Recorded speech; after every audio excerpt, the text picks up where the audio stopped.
जोहार झारखंड। मंच पर आसीन आज के कार्यक्रम की अध्यक्षता कर रहे हिंदुस्तान के आदिवासियों के सबसे बड़े नेता, दबे कुचलों के वंचितों के सबसे बड़े नेता शिबू सोरेन जी, झारखंड के मुख्यमंत्री चंपई सोरेन जी, पंजाब के मुख्यमंत्री भगवंत मान जी, उत्तर प्रदेश के पूर्व मुख्यमंत्री अखिलेश यादव जी, जम्मू कश्मीर के पूर्व मुख्यमंत्री फारूक अब्दुल्ला जी, हमारे बीच में दो वीरांगनाएं बैठी हुई हैं, कल्पना सोरेन जी, सुनीता केजरीवाल जी। आज जब ये अपने घरों से निकल सकती हैं तो हम सबकी जिम्मेदारी है कि आज नरेंद्र मोदी की सरकार से दो दो हाथ करने के लिए हम भी सड़कों पे उतरे, हम भी मैदान में आए। बिहार के अंदर भारतीय जनता पार्टी की दुकान बंद कराने का जिम्मा जिस नौजवान ने अपने कंधे पे लिया है, मैं बधाई देना चाहता हूं तेजस्वी यादव जी, जिस तरह से दिन रात मेहनत करके बिहार से भाजपाइयों का सफाया करने के लिए दिन रात मेहनत कर रहे हैं। प्रियंका चतुर्वेदी जी महाराष्ट्र के अंदर इनका पूरा गठबंधन लग के भाजपा को वहां से हटाने का काम कर रहे हैं। दीपांकर भट्टाचार्य जी और टीएमसी के नेता विवेक गुप्ता जी, कांग्रेस पार्टी के सीएलपी के लीडर, आप सबका मैं हृदय की गहराइयों से अभिनंदन करता हूं। और आज जो सामने यहां पर इतनी बड़ी तादाद में इकट्ठा हुए हैं, अपने नेता हेमंत सोरेन के लिए इकट्ठा हुए हैं, आप ये संदेश देना चाहते हैं, भगवान बिरसा मुंडा की धरती से नरेंद्र मोदी को संदेश देना चाहते हैं कि पूरे देश का आदिवासी समाज इस बार तुम्हारी जमानतें जब्त कराने का काम करेगा। बताओ तैयार हो कि नहीं तैयार हो? तैयार हो ना? तैयार हो? मैं दिल्ली से चल के आया हूं, 6 महीने मुझे नरेंद्र मोदी ने जेल में रखा। हमारे सबसे बड़े नेता अरविंद केजरीवाल जी जेल में है, मनीष सिसोदिया जेल में है, सत्येंद्र जेल में है, पूरी पार्टी को पकड़ पकड़ के जेल में डाल रहे हैं। झारखंड के सबसे लोकप्रिय नेता भाई हेमंत सोरेन को तुमने जेल में डाल दिया मोदी जी। केजरीवाल का संदेशा है, पूरी दिल्ली, पूरा देश झारखंड के साथ है, आपकी लड़ाई में आपके साथ खड़ा है, डरने की जरूरत नहीं है। तुम जेल से डरा रहे हो, भगवान बिरसा मुंडा के अनुयायियों को जेल से डराते हो। अरे हमारा इतिहास पढ़ लेना, झारखंड का इतिहास पढ़ लेना नरेंद्र मोदी जी। अंग्रेजों को जंगल में रह के भगाने का काम बिरसा मुंडा के नेतृत्व में आदिवासी समाज के लोगों ने किया है। जंगल में रह के शिबू सोरेन जी के नेतृत्व में झारखंड को बनाने का काम झारखंड के लोगों ने किया है। जंगल में रहकर अपने अधिकारों की लड़ाई लड़ने वाले लोगों को जेल से डराने की कोशिश मत करना। तुम्हारी जमानतें पूरे देश में जब्त कराने के लिए देश के आदिवासी, दलित, पिछड़े समाज के लोग एकत्रित हैं। बिल्कुल ठीक कहा दीपांकर भाई ने, पूरे हिंदुस्तान में बाबा साहब डॉक्टर भीमराव अंबेडकर जी का संविधान चलता है। हम सब लोग बाबा साहब डॉक्टर भीमराव अंबेडकर के संविधान को मानते हैं। भारत तो बाबा साहब के संविधान को मानता है, लेकिन भाजपाई नागपुर के संविधान को मानते हैं, नागपुर के संविधान को। और नागपुर का संविधान क्या कहता है? नागपुर का संविधान कहता है दलितों का आरक्षण खत्म करो, आदिवासियों का आरक्षण खत्म करो, पिछड़ों का आरक्षण खत्म करो, चुनाव खत्म करो, नरेंद्र मोदी की तानाशाही इस देश में लाओ। मैं आपसे कहना चाहता हूं, ये अंतिम चुनाव है मेरे भाइयों। इस बार चुनाव में इनकी जमानतें जब्त कराकर इनको हराने का काम करना और कहना हम देश का संविधान बदलने नहीं देंगे। बताओ इस लड़ाई में आप लोग तैयार हो? हाथ उठा के संविधान बचाने के लिए तैयार हो? लोकतंत्र को बचाने के लिए तैयार हो? अरे ये वोट की ताकत जो आपसे छीनी जा रही है, उस ताकत को बचाने के लिए तैयार हो ना?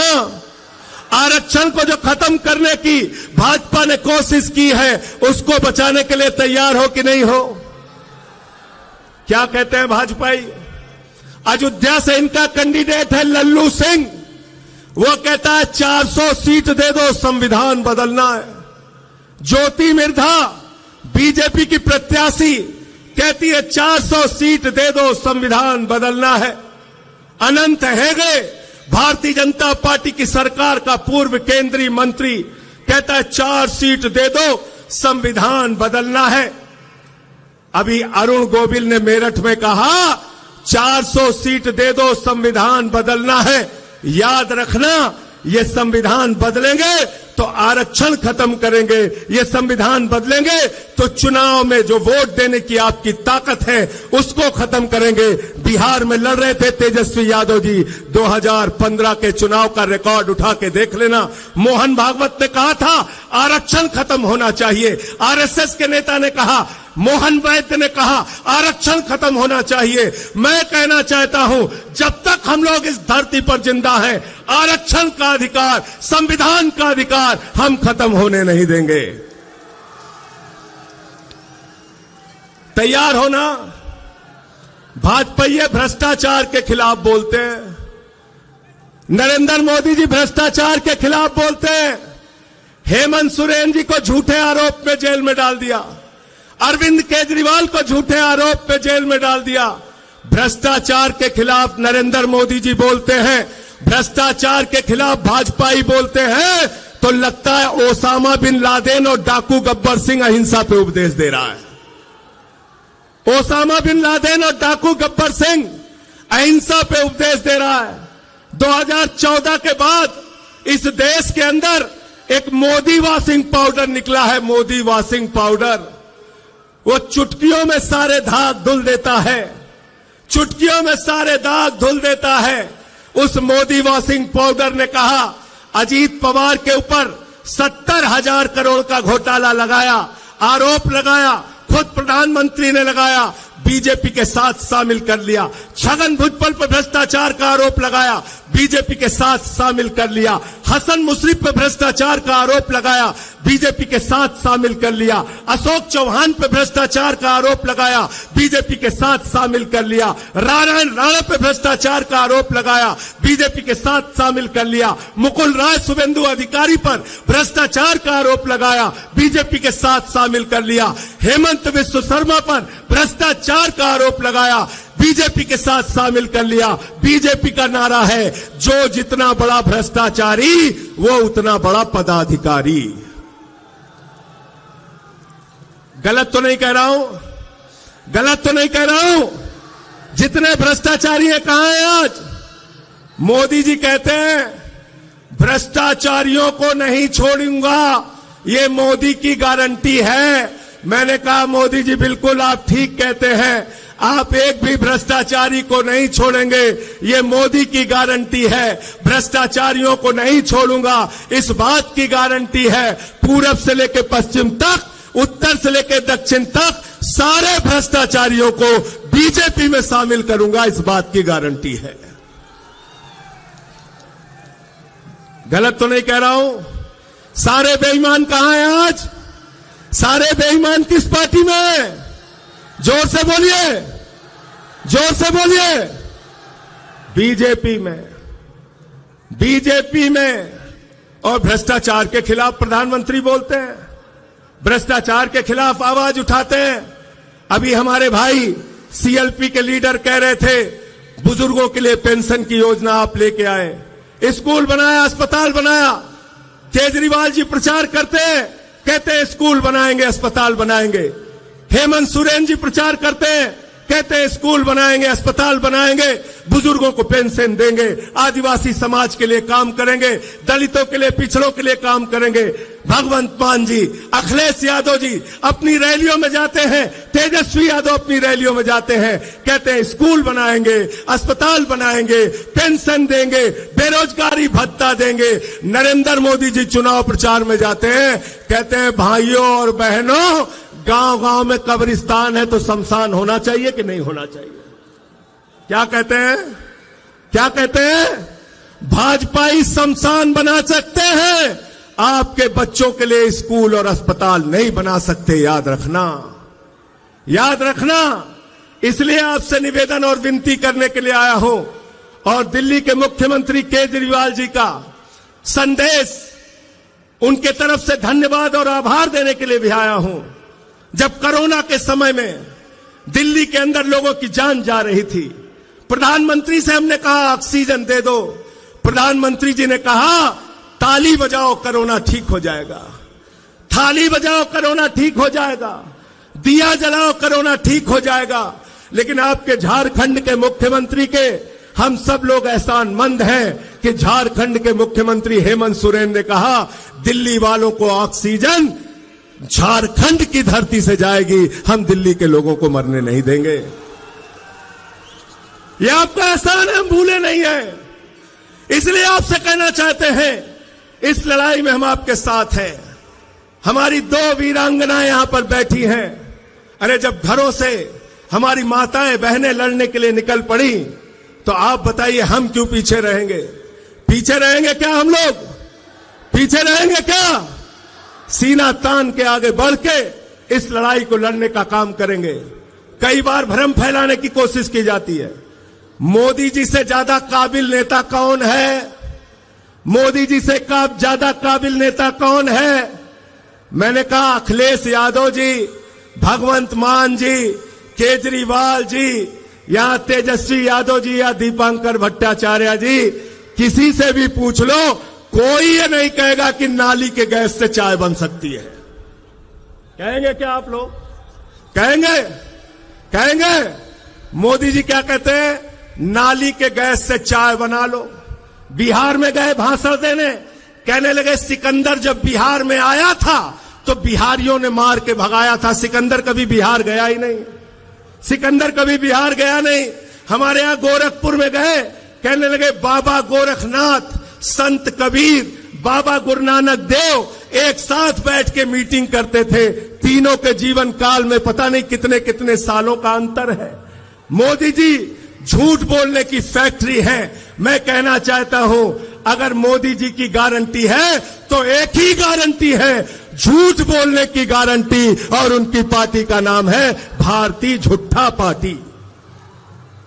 2 करोड़ रोजगार पे झूठ बोला आपसे, किसानों की आय 2 गुना करने पे झूठ बोला आपसे, महंगाई खत्म करने पे झूठ बोला आपसे, आपकी जिंदगी में बदलाव लाने का वादा किया था। कहते थे भाइयों और बहनों, घर से निकलना तो गैस का सिलेंडर देखकर निकलना। मैं संजय सिंह झारखंड के लोगों आपसे कहने के लिए आया हूं, जब अपना वोट देने के लिए जाना तो घर का सिलेंडर भी देख के निकलना, और जो मोटरसाइकिल है जिसमें 120 रुपए लीटर पेट्रोल भरवाया है उसको भी देख के निकलना। सिंचाई के लिए जो टेबल इस्तेमाल करते हो जिसमें 100 रुपए का डीजल तुमने प्रति लीटर भरवाया है उसको भी देख के निकलना। अरे सरसों के तेल का डिब्बा भी लेकर निकलना जिसमें 250 रुपए लीटर तुमने सरसों का तेल खरीदा है। महंगाई आसमान पे पहुंचा दी, बेरोजगारी आसमान पे पहुंचा दी। आपसे कहते हैं, हिंदुस्तान के 82 करोड़ लोगों से कहते हैं 5 किलो राशन पे जिंदा रहो, 5 किलो राशन पे जिंदा रहो, और अपने दोस्त अडानी को पूरा हिंदुस्तान नीलाम कर रहे हैं। कर रहे हैं कि नहीं कर रहे हैं? झारखंड की बिजली किसको जा रही है भाई? किसको जा रही है झारखंड की बिजली? बांग्लादेश को। किसको जा रही है? झारखंड की अडानी की बिजली जा रही है बांग्लादेश को। आपसे कहते हैं बांग्लादेशियों को भगाना है, और अडानी को कहते हैं बांग्लादेशियों को बिजली पहुंचाना है, बिजली पहुंचाना है। 2.5 लाख करोड़ का कर्जा अडानी को, सेल अडानी को, रेल अडानी को, बिजली अडानी को, पानी अडानी को, कोयला अडानी को, गैस अडानी को, पोर्ट अडानी को, एयरपोर्ट अडानी को, पूरा हिंदुस्तान अडानी को, और नौजवान के हाथ में 4 साल की नौकरी, अग्निवीर योजना की नौकरी। हिंदुस्तान के अंदर आप देश की जनता को बेवकूफ बनाना चाहते हैं। नरेंद्र मोदी जी, यहां पर बैठे हुए लोग, इंडिया गठबंधन के लोग इंडिया के लिए काम करेंगे, और नरेंद्र मोदी और उनकी पार्टी अडानी के लिए काम करेगी। याद रखना, अडानी के लिए काम करेगी। और इसलिए आपसे हाथ जोड़कर विनती करने के लिए आया हूं, निवेदन करने के लिए आया हूं। वोट देने के लिए जाना तो हेमंत सोरेन जी का चेहरा याद करके जाना, जिस तरह से उनके ऊपर अत्याचार किया गया। कल्पना सोरेन जी यहां पर बैठी हैं, सुनीता केजरीवाल जी बैठी हैं, जिस तरह से केजरीवाल जी के ऊपर अत्याचार किया गया। आज उनको जेल में रखा गया है, उनको इंसुलिन की दवा नहीं दी जा रही है। जो आदमी दिल्ली के लोगों के लिए दवा का इंतजाम करता है, आज उसको दवा नहीं दी जा रही है, इंसुलिन नहीं दी जा रही है। इस कदर अत्याचार, इस कदर जुल्म, इस तरह से तानाशाही, और देश में कहते हो 400 पार, 400 पार, अंतिम में 400 पार की हकीकत बता के अपनी बात को खत्म करूंगा। पिछले 10 साल में ऐसे झूठे नारे देके आपको गुमराह करने का काम बीजेपी वालों ने किया। बंगाल में गए, बोले 200 पार, 200 पार, 200 पार, आई वहां पे 77 सीट। दिल्ली में गए, कहने लगे 45 पार, 45 पार, 45 पार, आई वहां पर 8 सीट। झारखंड में आए, बोले 65 पार, 65 पार, 65 पार, यहां पे इनकी 20-23 सीट आई। हरियाणा में गए, बोले 75 पार, 75 पार, 75 पार, आई वहां पर 40 सीट। मिजोरम में गए, बोले 21 पार, 21 पार, 21 पार, आई वहां पर 1 सीट। ये 400 पार का नारा फर्जी नारा है। इस बार इनको कहना है तड़ी पार, तड़ी पार, तड़ी पार। 400 पार को क्या कहना है आपको? क्या कहना है? क्या कहना है? क्या कहना है? तड़ी पार। इनको तड़ी पार कर देना आपकी। आप सबको सर झुका के नमन करता हूं। इतने उत्साह के साथ अपने नेता के लिए आप यहां इकट्ठा हुए हैं। बड़े अफसोस की बात है, ये 2 कुर्सियां यहां पे खाली हैं, लेकिन 4 जून के बाद ये 2 कुर्सियां भरी हुई आपको मिलेंगी। दोनों नेता हेमंत सोरेन जी, अरविंद केजरीवाल जी बाहर होंगे, और देश के अंदर 4 जून को बदलाव होगा। इंडिया गठबंधन की सरकार बनेगी, और भाजपाइयों का पूरे देश से सफाया होगा। ये संदेश पूरे देश में बताइए, पूरे देश में पहुंचाइए। अखिलेश यादव जी ने उत्तर प्रदेश में पीडीए का नारा दिया है। पिछड़ा, दलित, आदिवासी, अल्पसंख्यक सारे लोग इकट्ठा होकर इनको हराने का काम करेंगे। और ये तो किसी के भी सगे नहीं है, किसी के भी सगे नहीं है। आपने देखा क्षत्रिय समाज के लिए कैसी टिप्पणी की। भाजपा सरकार के केंद्र मंत्री रूपाला ने क्षत्रिय समाज के बहु बेटियों पर सवाल उठाया। मैं कहना चाहता हूं राजपूत समाज के लोगों, अगर जरा सा भी स्वाभिमान तुम्हारे अंदर है तो भाजपा को इस बार अपने वोट की ताकत से सबक सिखाने का काम करो, और इनके खिलाफ वोट दो। इनका झंडा उठाना बंद करो। इनको कंधे पर बैठा के तुमने कहां से कहां पहुंचा दिया, और आज ये तुम्हारी बहु बेटियों पे सवाल उठा रहे हैं। इसलिए मैं फिर से एक बार आपको नमन करते हुए, प्रणाम करते हुए आज की कामयाब रैली के लिए झारखंड मुक्ति मोर्चा के सभी नेताओं को बधाई देते हुए, इंडिया गठबंधन के सभी नेताओं और कार्यकर्ताओं को बधाई देते हुए, जोहार झारखंड, जय हिंद, जय हिंद। बहुत बहुत धन्यवाद।